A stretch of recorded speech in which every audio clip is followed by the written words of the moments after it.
Hey everybody, so I'm back. We're going to have another little chat about gardening. We're going to keep it pretty simple like I did last time. We'll just talk about one thing, and today we're going to talk about starting seeds. So it's perfect timing basically. So we're going to have a chat about that, but I'm going to go over the questions that I got from people that watched the video that I did before. And I apologize if there's any loud noises. My kids are upstairs with their dad doing homework, and they're not sounding like they're having a very good time. And I tried to do the video at the greenhouse today, and it was super windy, so you wouldn't have been able to hear anything I said. So the questions, I got one question from Jen, and she was asking if it's okay to plant lettuce now as well. Yeah. For sure. There's certain types of lettuce that really enjoy cold weather as well. It would be kind of the same as the peas. If there's going to be like a really heavy frost or like really, really cold snow, maybe then you would have to cover them up. But yeah, now's a great time to start most lettuces as well. The Asian varieties like bok choy and stuff like that, no, because they really can't tolerate cold weather. But the hardy, like regular varieties, most of them are okay to be started early spring. I forgot also when I was talking, you can also do carrots as well right now. A lot of them are hardy, cold hardy, so you could throw in some carrots. Next comment was from Sam, and she was saying that she uses manure in her garden as well as compost. And yeah, manure is a really great option. I don't personally use a lot of manure because I find that it works best if it's put on in the fall and not in the spring. So I always forget. And so I don't remember to use manure. So I always think compost is safe. You can plant in it like right away. Whereas manure, you kind of want to let it sit for a little while in the garden so it's not quite as strong. But a lot of the commercial manure that you're going to buy has already been sitting for a while. So it's just if you're getting it off of a farm, you definitely don't want to put it somewhere that you're going to be growing food right away. Let it sit for a while and then put it on your garden. Lisa was asking about beans.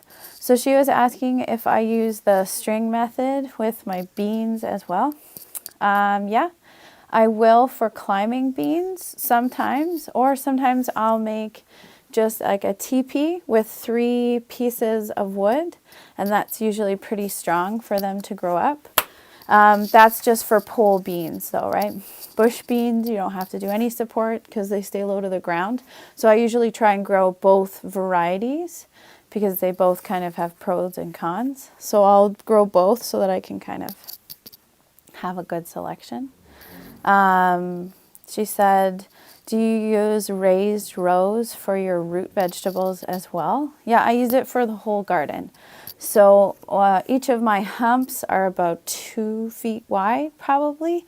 And you'll see later in the summer, I'll do videos once it's all like pumping and the heat is up. But I do companion planting in a way that works really great for a like family garden. So it's not a good commercial model.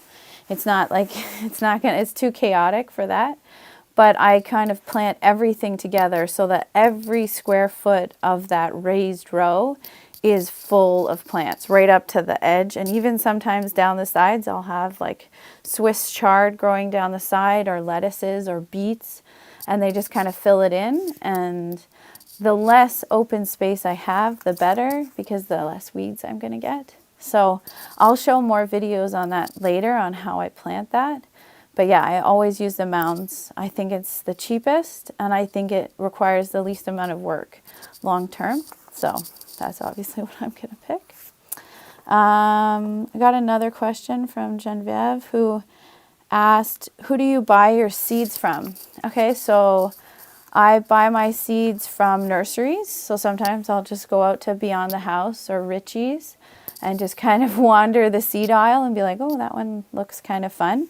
And I order online. So I've ordered online before from Richards and OSC, the Ontario Seed Company. They're really great. So I just put an order in with them about 3 weeks ago. And then I also order sometimes from Greta's Organics. She's in River Road over in Manotick, and she has really great varieties of plants, and they're all organic, and she grows them all herself. She's a really interesting person, and she has a lot of really cool selection. So she's a great local source, but she might be your best bet or Beyond the House right now, because I find a lot of the online suppliers for seeds right now are way backed up because everybody wants to grow. So I ask around first, because a lot of people have extras. Like, you don't need a whole package of pumpkin seeds. You just need one or two, really, because you don't want a whole garden full of pumpkin. Or same with squash or even cucumber. You're never going to have more than 3 or 4 plants really in a small family garden. So you could ask around, but then, yeah, I'd go Beyond the House right now, or I would go with Greta's. I feel like you're going to get a more reliable outcome, because a lot of the large seed companies aren't even accepting new orders right now because they're so backed up. This is my, I brought down my seed list. So this is what I ordered from one company this year, and then I ordered from Johnny's as well this year. Johnny's is an American company, so getting seeds from them now will probably be impossible, but they have a really cool selection. They also have a really cool farm that they test everything on. And so they're out there and they have rows and rows and rows, and they test all the different seeds that they're going to use. And they have really great online information. So Johnny's is really cool. So from Johnny's this year, I ordered some really different cucumbers and then a lot of flowers. So I'm going to do cut flower bouquets, I think, later in the summer. So watch out for those. And then I ordered some new pepper kinds. Lots of different variety. And then OSC, I got some kale here, Grand Rapid lettuce, Brussels sprouts, artichoke. If you've never grown artichoke, it's not a very productive plant, but it has the most beautiful flower. So it's kind of cool if you just throw it in the corner. It's pretty cool. Swiss chard's one of my favorites. Okay, anyway, I remiss. So that was all the questions I got last time from the video. I really like the questions, so please send me more today after you finish watching the video.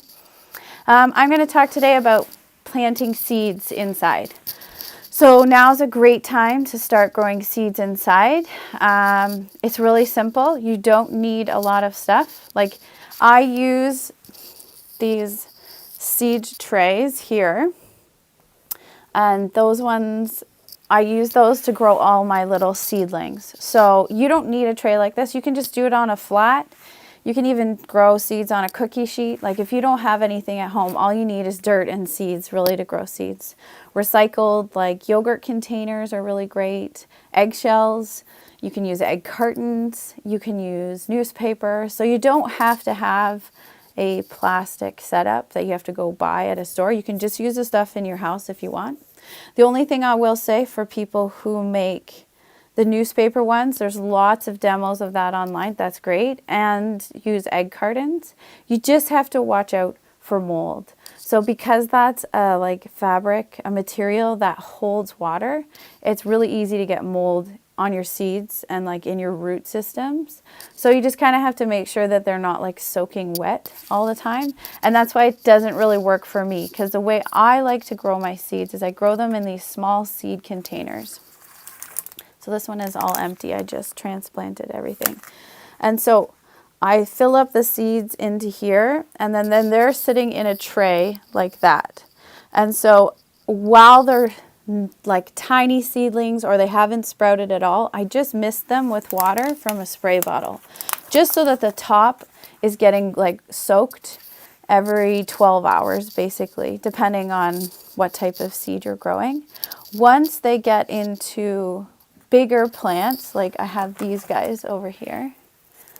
So they're bigger now, and you can see at the bottom their roots are starting to hang out. And so after their roots start to hang out, I water them from the bottom only. And this really helps to keep your plant's root system healthy, so it's growing down and out, and that's where it's finding the water. And it also really helps to like prevent getting rot in your plants, because they're not like sitting in water, they're pulling the water up instead. And so it just kind of, I find that it works a lot better, and a lot of people use this method. So I start them off in this, and that's why I like plastic. Sorry, that's where I was getting at. That's why I like plastic instead of the cardboard based ones, is because I can just soak them from the bottom. They can sit in water without kind of falling apart or getting mold on them. So I start them in this here. The soil that I'm using, this is ProMix Organic Germination Soil. That's what I like to use because it's really fluffy and light. So the roots can grow really quickly through there, and it can fill up a little hexagon here really quick. And then I can plug it out. So that soil is great. You can use any potting soil that you want. You can make your own potting soil using garden soil mixed with peat moss, mixed with perlite, mixed with coconut husk, like just mix in some like water retainers there and a little bit of fertilizer maybe, and you're like, that's all you really need. I would not suggest buying potting soil from the dollar store. And the reason I say this is just because the way that it gets stored before it gets used might not be the best, as in that it's sitting in a warm place for a really long time, kind of. It's just not, it's not as cared for. I always try and buy professional grade potting soil. So you've got lots of options. You got the Miracle-Gro varieties, and they have organic varieties and non-organic varieties. Then you have ProMix, and then there's a few other like smaller companies as well that make it. Buy good potting soil. It makes a big difference on how well your seedlings are going to do and how fast they're going to develop roots. Like it really makes a big difference. So spend the money, buy the potting soil. Like I buy a compressed bag of germination mix, ProMix Organic from Richie's, and I think it cost me $45 maybe, and it does so many seeds. So that's really your best option. Right now it might be hard to get some of this stuff, but I'm sure there's ways if you call Richie's that they'll either be able to ship it directly to the house, or they'll help you out for sure. They're really good. And same with Cindy at Beyond the House. If you need something, just call her. You might have to wait to get it. You may not get it tomorrow. It might take weeks, but it doesn't matter. Starting weeks late is better than not starting at all. Anyway, so I use these little packs, and once their root system starts to fill up and I see the roots sticking out the bottom, I'll give them another couple of days to really like fill out the roots in that area. And then I'm going to transplant them. And what I'm going to transplant them into, hold on a sec. I'm going to transplant them into one of like the 4-inch pots. So I fill this again with germination mix, and then I'll transplant them in. So you can see here I've got one of these guys, a little bit of parsley.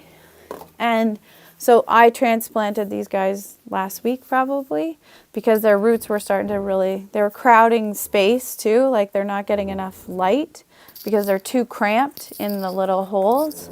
So one biggest problem I find with a lot of people that start their seeds indoors that haven't done it very much is that they let their plants get way too big in a really small pot. If it looks like your plants are getting big, that's fine. Don't worry, like don't freak out. Just put them in more space so that they have more room, they get more sunlight, and they're not going to rot because the air is not moving around them. So just make sure that they have enough space. So these guys here that I showed you before, their roots just came out like a day ago. So in another like 2 days, I'll transplant these guys. This is about as big as you want them to get in the flats, in my opinion. These are small holes. They're not intended to hold plants for a long time. All right. So yeah, I talked soil, I talked containers, I talked seeds and where I get them. Let's talk timing. So now we are April 7th, I think today. Who knows what day of the week it is or what date anymore. So you can pretty much plant any seeds indoors now because they're not going to get too big. I have already started a lot of herbs. So I'll show you over here. I've got lots of basil and I've got cilantro at the back, and then I've already started my parsley as I was showing you before. So herbs and flowers, they take a little bit longer to grow, so you tend to start them a little bit earlier than a lot of other things. So I started them the end of February. So that's even a little bit early. I just get kind of itchy and want to grow plants, so I just threw some seeds in. They're doing really great, but I have a pretty big setup, and I'll talk about my setup after, but you don't need what I have. So yeah, and then you don't want to start your tomatoes and your peppers right now. If you can, next year. You can't go back in time this year, but for next year, maybe start them like end of March at the latest, but mid-March is nice because I like to kind of have a substantial sized tomato plant once it's warm out, because then I'm getting tomatoes really quick. And then I'm like, yay, we have produce, because a lot of the other produce kind of takes a while to get. So it's kind of nice to have that reward. So this week I started out some more flowers. I did some dill. I did more peppers. And then I did tomatoes 2 weeks ago.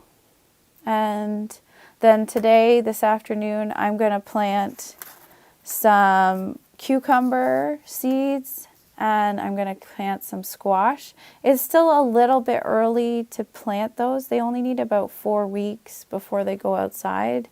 But I have areas that I can move them to so they can get bigger. So for the at-home gardener, I would wait until the end of April to plant cucumber, squash, watermelon, because they really can't go outside until it's nice and warm. They'll any sort of frost in their toast. So, and they get really big really quick. So it just like doesn't really work. So other seeds like kales, lettuces, peas, those are direct sow. Same with carrots. It means that you're going to put them directly into the ground. They don't transplant well. Don't even try it. Like some things, like I did some spinach, and it transplants pretty good. It gets a pretty solid root system. But the majority of lettuces will just kind of fall apart when you try and transplant them. So it makes it a little bit trickier. And carrots, you don't want to touch the roots of carrots after they're planted, because that's the carrot itself. So you'll get like a stump carrot or a weird looking carrot if you mess around too much. For watering your seeds, so certain seeds need to soak for them to germinate. So things like peas, I often recommend that you do like squashes and cucumbers, that you put them into a paper towel, fold it in half and make it all wet, and then just put it into a bag or just kind of put it in a Tupperware container so it stays wet. Just for 1 or 2 days, like no more than that, because then they're going to start to rot if they're any longer than that. But it just helps the seed coat crack open, and it helps them germinate a little bit faster. So you're going to start to see your leaves and your roots coming out pretty quickly then.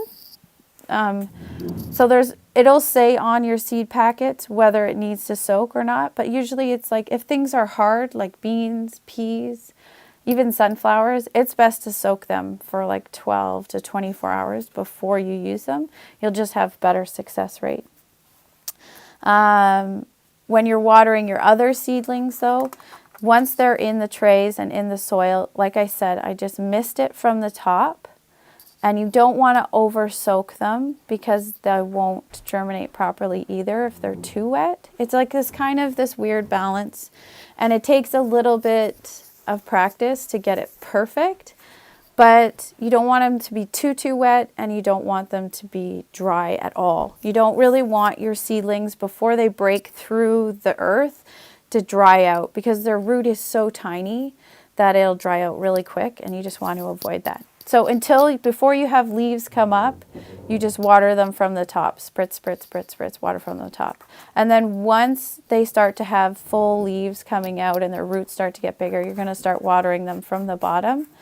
Every 12 hours is a great way to kind of check on your plants. I think that like if you make it into a routine, check in the morning and then check at night. That's a great way to do it. A lot of plants will need heat to germinate. So a lot of herbs need it. A lot of flowers will need that heat to germinate properly. That's usually something that's also stated on the package. If you have a seed like that, what I did, while most people don't have too much heat pumping right now, but I'll just put it right on one of my heating vents. You can buy germination mats. They're heating mats, and they're great for starting seeds. But I think for the average person, it's kind of something you don't really need. So I'll just put it on one of the heating vents and make sure it stays nice and moist, and maybe put a cover over top of it.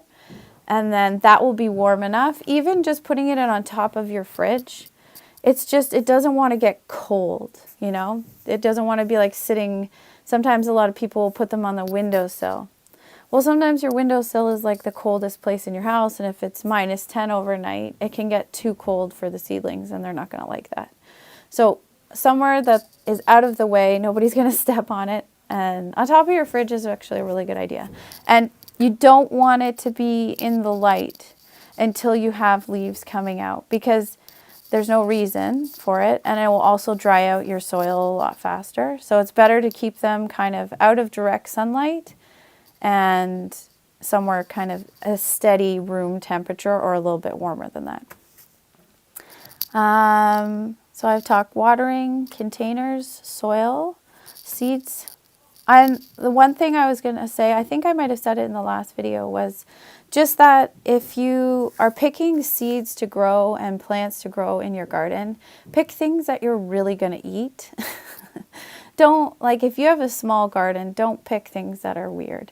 Just pick things that are consistent, that you know your kids like, or your family likes, or that you like, and then like grow those things, because it takes a little bit of time and care to grow something, and then if you don't eat it, you're going to feel kind of like negative about growing that and about gardening in general. Okay, one other thing I wanted to talk about today, just super quick, is about microgreens. So I grow microgreens in our house for us to eat. There's that variety, and then that variety up there, and it's with everybody being concerned about where their food is coming from and having enough food right now, microgreens grow in a tray with a little bit of potting soil. They can even grow on like twill or coconut fiber, and then it's soilless, and they grow really fast, and it's really cheap to grow them. So if you want to know more, then go to the Mums Sprouting Seeds. That website is the best one. It has all sorts of facts. It has the trays that I like to use. It has tons of seeds, so you can try it out and see if it's an option for your family. If you eat a lot of sandwiches or salads or stir fries, it's a great option. It just throws in a lot of nutrients, and if you grow them yourself, they're not that expensive at all. Last thing I want to say is, I have lots of advice, but there's a million other people on YouTube right now that are putting out really high quality videos. So if you want to know anything else, just look it up on YouTube right now. There's so many great gardeners that are really promoting everything they know and putting it out there for free. So if you need any tips on who to follow, let me know. But if not, just go on YouTube and look up what you want to grow. There'll be a ton of stuff for you, and lots of different types of gardens. They're not all the same. They're all different, and everyone does something a little bit differently. So please leave your questions and your comments down below, and I'll get back to them in the next video. And I hope this helps you guys start some seeds at home. And if you have any questions, I'd love to hear them. Have a great day.